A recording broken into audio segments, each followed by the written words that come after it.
Hey everybody, Alan Brocken here, author of the Towers of Light series. You might have been wondering, what have I been up to? Well, actually, I've got a whole bunch of projects going on, but one that's been pretty near and dear to my heart, Logan versus the Hateful Strawberries, just went to my editor on Saturday. And so while I'm waiting to get that back, I thought, you know what, it might be fun to share with you this early version, so it's not fully edited, it's not the final, and maybe get your feedback. So here I am, I'm going to start reading this to you over the next few weeks, and I just hope you enjoy it. Okay, here we go. Chapter 1. I hate strawberries. I hate strawberries, Logan growled as he wiped stinging sweat from his eyes on the rolled-up sleeve of his rough cotton button-down shirt. He couldn't decide which was worse, the hot sun, the straw poking his knees as he kneeled to find the sneaky berries, or the gnats that had decided to swarm around him for no good reason. It didn't matter what he did. He couldn't get the pesky bugs to leave him alone. He decided that the gnats were definitely the worst. Not just the buzzing, but because Ma was right. Before starting his chore, she told him to dab some of Gramps' original no-good, biting insect be gone liniment on his neck. But he was in too much of a hurry to listen to that. He even said, "Aw, Mom, those bugs won't bother me." Now, here he was, surrounded by what felt like a tornado of gnats. And he couldn't quit until the whole patch was picked clean, or Pa would be on him about how a mighty mercenary never does slipshod work, or some such. So all he could do was suffer while poking around under leaves for ripe red strawberries. It might be better if he could eat a juicy treat or two along the way, but he knew Ma would figure it out somehow, and he'd get scolded because these berries were for Sunday dessert and preserves, not snacking. Not to mention that she wanted perfect strawberries for the pie contest at the county fair this week. It wasn't fair that he had to do all the work for her to get a blue ribbon at the fair. He wanted a prize, but he didn't have anything to enter. Ma said she'd help him bake something, but that wasn't very manly. He wanted to enter the axe throwing contest, or maybe the tournament of arms, but she said it was too dangerous for a boy of 10. It just wasn't fair. He resigned himself to the task. Finishing the job was the only way out of the sun and the bugs. He let out a deep sigh, shook his head to ward off the gnats, gritted his teeth, and focused on picking berries. As he got into the task, the distractions started to fade away. He just had to swipe back left, grab the stem, pluck the berry, and drop it in the basket. Swipe, grab, pluck, drop. Swipe, grab, pluck, drop. He got into a rhythm, and other than scooting along the road to get to the next set of berries, the rhythm continued.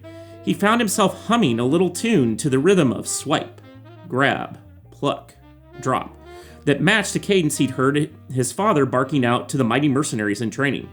The more he picked, the stronger the cadence got in his mind, and he started to imagine that his berry picking was some kind of drill that soldiers might do. Swipe, grab, pluck, drop. He got so focused on what he was doing, he almost fell over when he reached the log border of the strawberry bed and tried to scoot through it. It took a moment for him to shake out of the swipe, grab, pluck, drop trance. Sweat in his eyes finally snapped him out of it as he wiped the sweat from his eyes again. The gnats and straw poking in his knees came back into focus as well. He wiped his hands, but his shirt was soaked with sweat. It just didn't do any good. He looked around to see if anybody was watching, untucked his shirt, and wiped his eyes with the tails. Pa would be very irritated with that. He should have had a handkerchief for this, but Logan never remembered to put one in his pocket. Pa would probably be telling him to wear a hat, but that was silly. A hat squeezing his curly hair would make him even hotter than just having the sun on his head. He didn't dare say that to Pa, though. Then he'd get a lecture about how if he couldn't handle a straw hat on his head, he wasn't ready to join soldiers on the training grounds where they had to wear a helmet for safety. Logan was so frustrated with Pa about that. His best friend Aiden was at the forge every day with his father, learning how to make arms and armor. That was dangerous work where you could get burned or lose a finger. But Pa said Logan was too young to go to the training grounds to learn to be a mighty mercenary. It wasn't fair.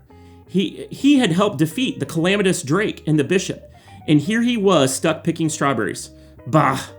He growled as he stood up and tried to wipe the dirt from his knees. All he managed to do was smear a thin layer of sweaty mud into the little divots left in his skin by the straw on the ground around the strawberries. That always felt so weird. He rubbed at the divots in his skin, trying to get it back to normal, but all that did was wipe the mud around. Ugh. He reached for the strawberry basket and realized it was overflowing. He must have picked nearly a gallon of strawberries. As much as he hated the sun, the gnats, and the straw, there was something satisfying about having collected that many strawberries. He picked up the basket by the wire handle, intending to run it back to the house to show Ma, when he noticed a slight bit of red poking out from under a leaf on the far side of the strawberry bed. He stooped to investigate and found 2 strawberries nestled under some leaves he didn't see from the other side. He knelt on the straw and plucked them. Then, on a whim, he swiped the leaves and found another couple he hadn't seen from the other side. He suddenly realized if there were this many here at the end of the row, there had to be at least another half-gallon of strawberries on this side. He looked towards the far end of the patch, which now appeared to be 1,000 miles away. His head hung low. He trudged over to the barn to get another basket, then returned and sank down into the strawberry patch. The gnats buzzing picked up, the sting of sweat irritated his eyes, and the prick of straw dug into his knees.